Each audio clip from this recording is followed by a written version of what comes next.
Alexandre, Ondine, petite question. Oui, Est-ce que vous faites vos 10 000 pas par jour? Ah, alors. justement, j'ai arrêté de compter. Bon. Non, j'ai jamais compté, Moi, je ne sais pas. mais j'en connais qui trichent par contre. Pourquoi? Je ne donnerai pas de nom. Ah. Avec ces fameuses applis là. On peut secouer Ouais, un téléphone. ouais, donc voilà. Ah oui, monsieur On voit Fabrice Fabrice Lafitte. notre réalisateur. Bon, on sait que ce sont les recommandations, 10 000 pas par jour, mais selon une étude qui vient d'être publiée dans une revue scientifique, c'est pas tant le nombre de pas qui compte, mais surtout l'intensité, en fait. Geoffrey Branger. Eh bien, écoutez, Alors, Geoffrey Branger est-il avec nous? Voilà, Et va-t-il il est nous parti éclairer faire ses 10 000 pas par jour, Geoffrey écoutez, le Branger. plus important, on le disait, ce ne sont pas les 10 000 pas, c'est l'intensité. Je crois 30 minutes de sport. On a Geoffrey retrouve Branger. Geoffrey Branger.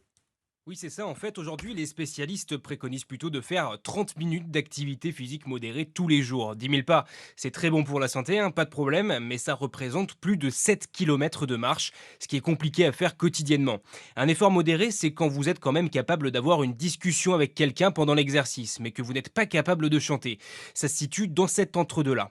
Concrètement, c'est possible de faire ces 30 minutes très simplement. François Carré est cardiologue et médecin du sport au CHU de Rennes. Je prends mon modeste exemple, je me gare à peu près à 1 kilomètre de mon hôpital, je fais 10 minutes le matin, 10 minutes le soir quand je sors de mon travail et 10 minutes après manger. J'ai fait mes 30 minutes, mais j'ai marché activement. Et avoir cette activité journalière permet de réduire d'environ 30% les risques de développer certaines maladies.